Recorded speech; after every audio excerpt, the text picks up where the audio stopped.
बिस्मिल्लाहिर्रहमानिर्रहीम। अस्सलामुअलैकुम students, how are you. उम्मीद है आप लोग खैरियत से होंगे। बकरा ईद आपकी बहुत अच्छी गुज़री होगी। अगर आपको याद हो, पिछले लेक्चर में हमने करैक्टर डाटा टाइप के बारे में पढ़ा था कि वो किस तरह से करैक्टर वैल्यूज़ को स्टोर करवाती है, मेमोरी में कितनी स्पेस लेती है, और फिर हमने एक प्रोग्राम के ज़रिए किस तरह से वो प्रोग्राम वर्क कर रहा था हमने उसको समझा था।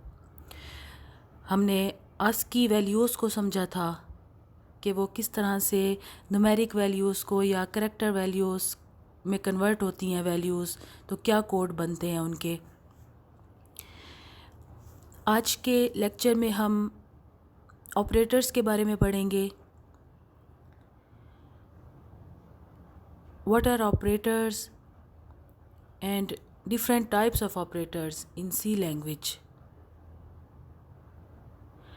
Operators are the symbols that are used to perform different operations on data. Mathematics में आप लोगों ने ऑपरेटर्स पढ़े होंगे जिनको अरिथमेटिक ऑपरेटर्स कहा जाता था, जिनमें प्लस, माइनस, मल्टीप्लाई, डिवीजन ये आपने देखे थे। सी लैंग्वेज में भी ये मैथमेटिकल ऑपरेटर्स, जिनको अरिथमेटिक ऑपरेटर्स कहते हैं, ये भी यूज़ होते हैं। इसके अलावा और भी ऑपरेटर्स यूज़ हो सकते हैं, जिनमें ये लिस्ट नीचे दी गई है।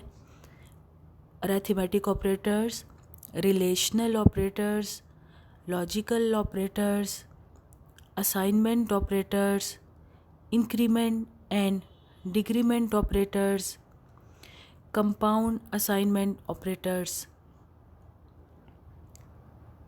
इनकी डिटेल हम इस चैप्टर में पढ़ेंगे।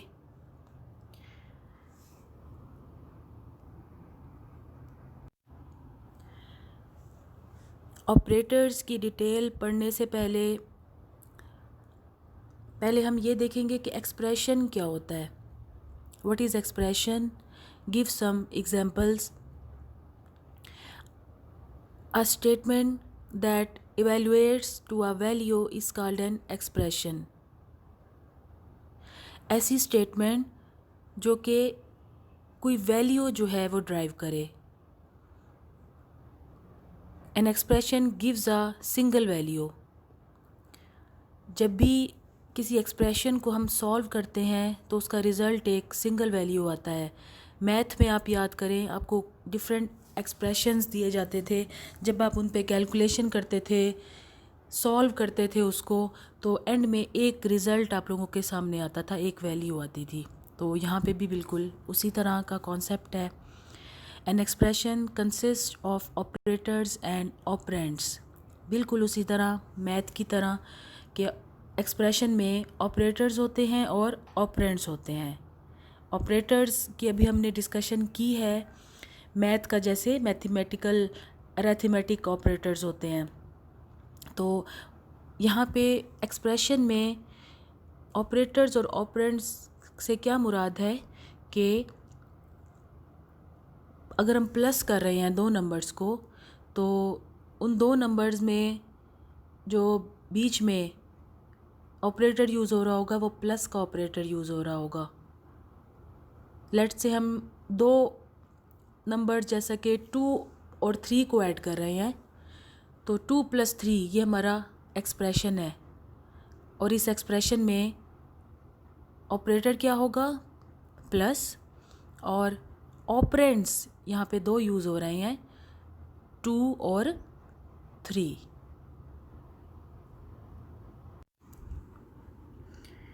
अगर आप ये देखें, 2 + 3, तो इसमें हमारा ऑपरेटर क्या है? प्लस।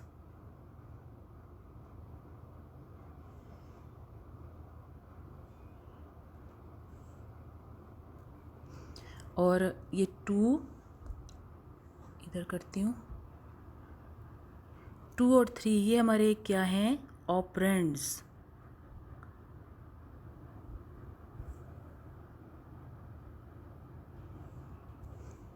क्लियर है?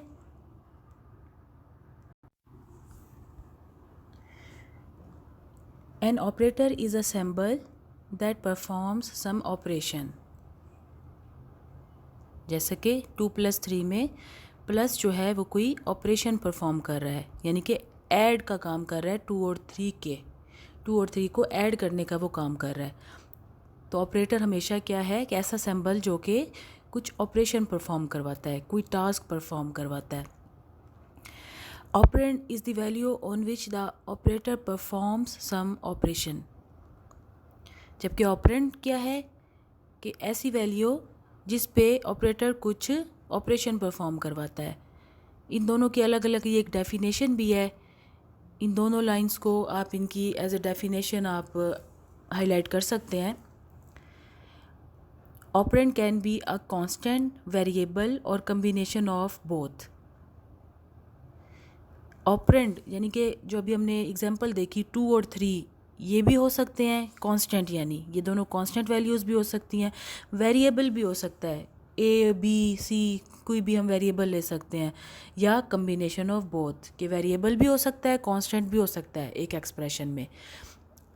एक्सप्रेशन में हम सिर्फ वेरिएबल भी ले सकते हैं, सिर्फ कांस्टेंट भी ले सकते हैं, या वेरिएबल और कांस्टेंट भी ले सकते हैं। जैसे कि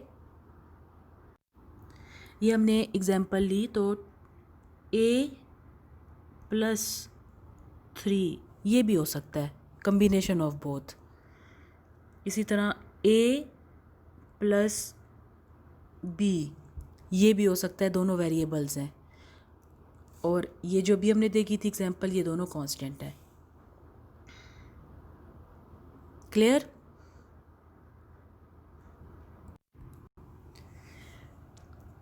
An expression may consist of any number of operators and operands। Expression में किसी भी तादाद में ऑपरेटर्स भी आ सकते हैं और ऑपरेंड्स भी आ सकते हैं। अब आप ये अगर ये एग्जांपल देखें, some examples of expressions are as follows.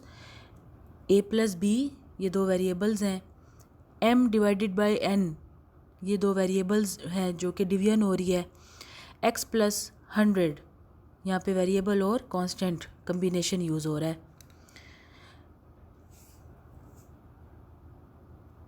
In the expression A+B plus is the operator, A and B are variables used as operands in the expression। Clear हो गया? आगे चलते हैं। What is arithmetic operator? Discuss different arithmetic operators in C। अब जी operators की types की तरफ आ रहे हैं हम। सबसे पहली टाइप हमने पढ़ी थी पीछे, अरिथमेटिक ऑपरेटर, तो उसको हम डिटेल में दोबारा देखते हैं। आल्सो डिस्क्राइब अरिथमेटिक एक्सप्रेशन, और फिर जब अरिथमेटिक एक्सप्रेशन यूज़ होगा इनको लेके, अरिथमेटिक ऑपरेटर्स को लेके, तो वो हमने एक्सप्रेशन भी इसको देखना है। Arithmetic operator is a symbol that performs mathematical operation on data. Operator की डेफिनेशन में भी यही है ना जो ऊपर आपने पढ़ी है कि वो सिंबल होता है एक, तो वही डेफिनेशन थोड़ी सी एनहांस्ड में अरिथमेटिक ऑपरेटर के लिए कि is a symbol that performs mathematical operation on data. C language provides many arithmetic operators. The list of all arithmetic operators used in C language are as follows. ये अगर आप इस table को देखें, addition और इसका सिंबल होता है प्लस का। डिस्क्रिप्शन में देखें, एड्स टू वैल्यूज़। सब्ट्रैक्शन इसका सिंबल है minus, subtracts one value from another value. Multiplication इसका सिंबल देखें स्टार, कंप्यूटर में स्टार होता है, जबकि मैथ में हम क्रॉस का सिंबल यूज़ करते हैं मल्टीप्लिकेशन के लिए। Multiplies two values. डिवीजन देखें, डिवीजन का सिंबल यहाँ पे भी चेंज है, यहाँ पे फॉरवर्ड स्लैश, कीबोर्ड पे ये सिंबल बना हुआ होता है फॉरवर्ड स्लैश, आप इसको यूज़ करते हैं डिवीजन के लिए। डिस्क्रिप्शन देखें इसकी, divides one value by another value. और मॉडुलस, मॉडुलस के लिए परसेंटेज का सिंबल है। और मॉडुलस ऑपरेशन क्या होता है ये भी मैं आपको, इस डिटेल भी आ रही है और मैं आपको बता भी देती हूँ अपनी नोटबुक पे। Gives the reminder of division of two integers. अब ये देखें डिवीजन क्या कर रहा है, divides one value by another value. और मॉडुलस क्या कर रहा है, कर ये भी डिवाइड रहा है लेकिन ये रिमाइंडर देता है। ये फ़र्क है दोनों में। मैथ में आपने जब डिवीजन करते होंगे आप लोग, तो डिवीजन करते हुए आप देखते होंगे कि एक चीज़ ऊपर होती है, एक चीज़ रिमाइंडर बच रही होती है।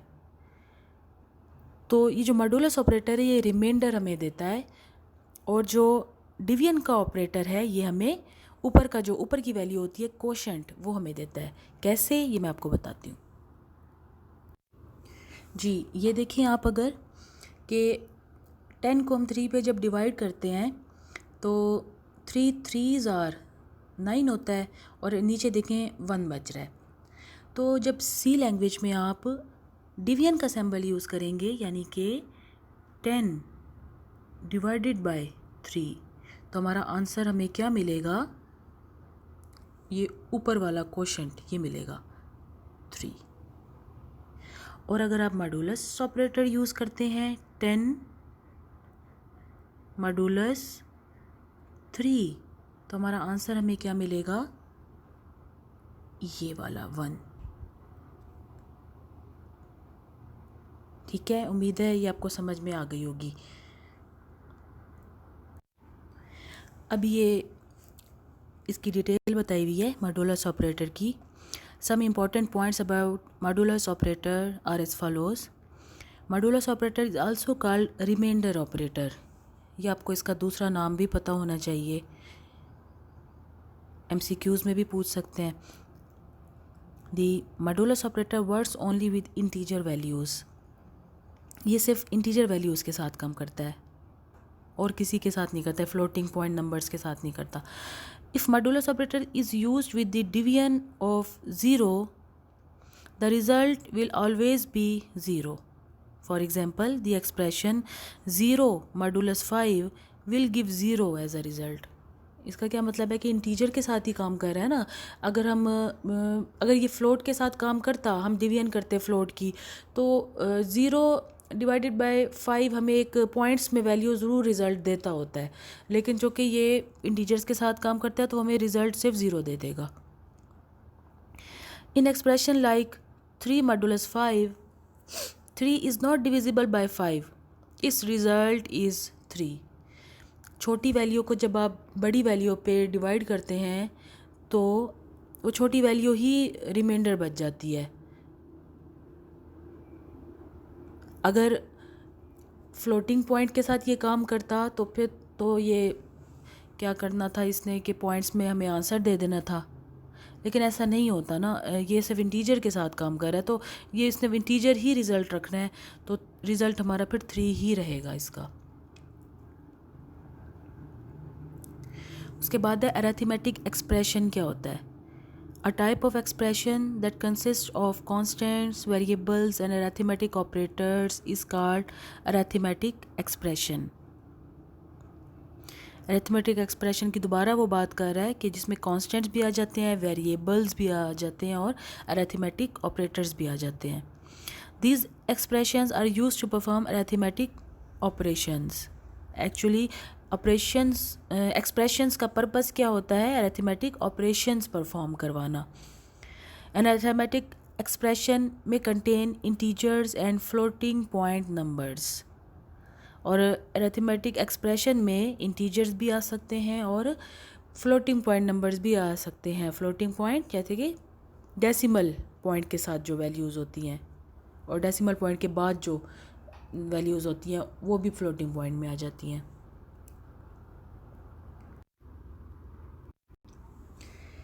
जी ये नेक्स्ट पेज पे आते हैं। एग्जाम्पल बताई हुई है। Suppose we have 2 variables a and b where a equal to 10 and b equal to 5। ये आपने दो वैल्यूज़ अभी याद रखनी है, नीचे जो ये चार्ट में यूज़ होंगी तो यही वैल्यूज़ यूज़ होंगी। The following table shows their arithmetic expressions and their result.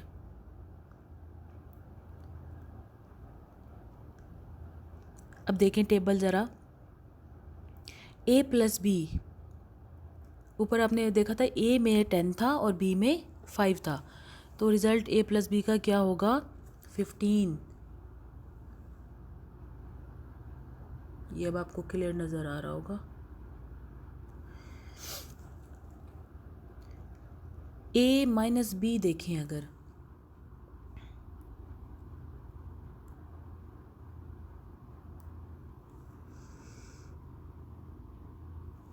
जी ये a माइनस बी, तो ये इस a में 10 है, b में क्या है? 10 माइनस 5, तो रिज़ल्ट हमारा 5 बचता है। अच्छा, a मल्टीप्लाई b को देखें अगर, a मल्टीप्लाई b, तो 10 मल्टीप्लाई 5, तो आंसर देखें 50 आ रहा है। 8 डिवाइडेड बाय b यानी 10 डिवाइडेड बाय 5, तो हमारे पास 5 पे जब 10 को डिवाइड करेंगे तो 2 रिज़ल्ट आ रहा है, ये आप देख रहे हैं। और 10 मॉडुलस b, जब 10 को आप 5 पे डिवाइड करते हैं तो हमारा रिमाइंडर क्या बचता है? 0 बचता है ना, तो वही मॉडुलस ऑपरेटर हमें 0 जो है वो एंड में दिखा रहा है रिज़ल्ट। उम्मीद है आपको ये अरिथमेटिक एक्सप्रेशंस की समझ में आ गई होगी। बाकी सारे तो वैसे ही हैं, सिर्फ ये डिवीजन और मॉडुलस में एक चेंज आया हुआ है सी लैंग्वेज में, जो आपको अब क्लियर हो गया होगा, उम्मीद है।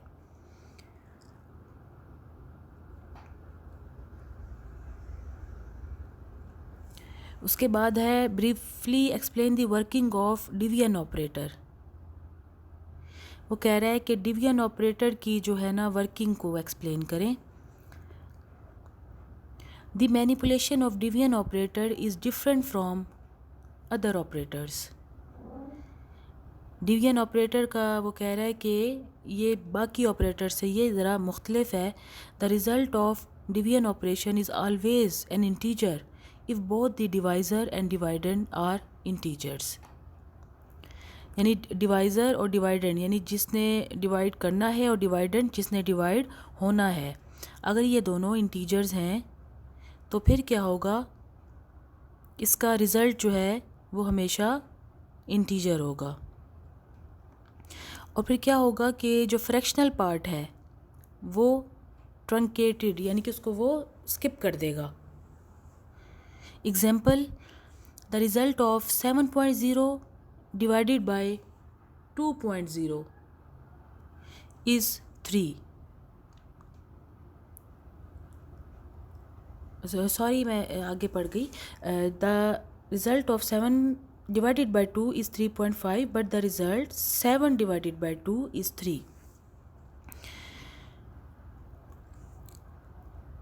The floating point number must be used to get the accurate result of a division operator.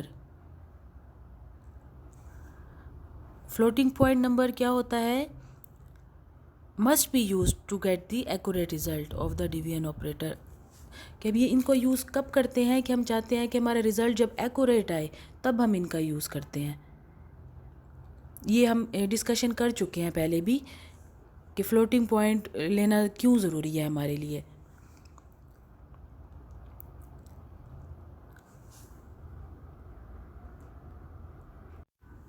जी, ये एग्ज़ाम्पल जो अभी उन्होंने बताई थी इसको मैं अब यहाँ पे आपको बता रही हूँ कि उन्होंने बताया हुआ था रिज़ल्ट ऑफ 7.0 डिवाइडेड बाय 2.0। जैसे कि अगर हमने 7.0 लिया और एक नंबर है 2.0, जब हमने 7.0 को डिवाइड किया 2.0 पे, अब आप ये देख रहे हैं कि ये फ्लोटिंग पॉइंट नंबर है ना, ये इंटीजर नंबर्स नहीं है। तो 2 3s are 6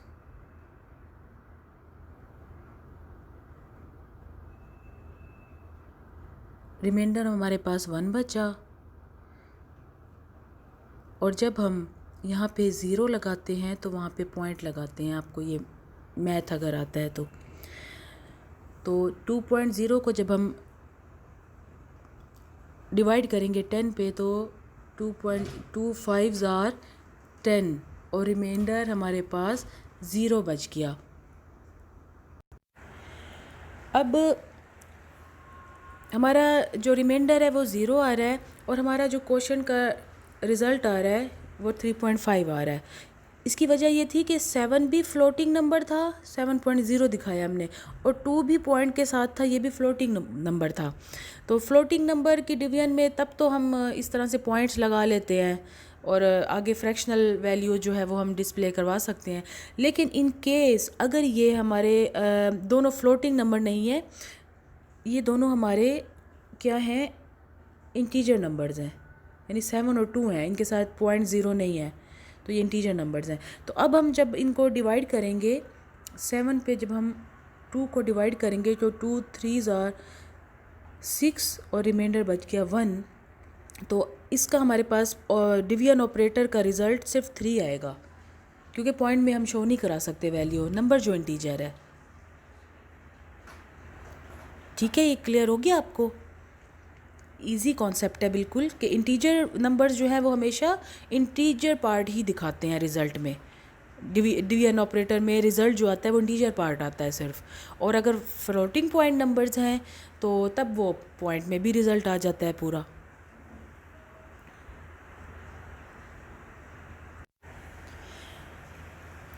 जी, उम्मीद है आपको आज के लेक्चर की समझ आ गई होगी।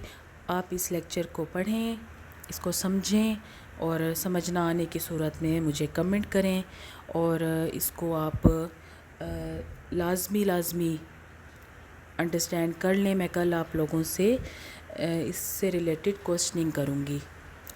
तो कल तक के लिए फिर अल्लाह हाफिज़।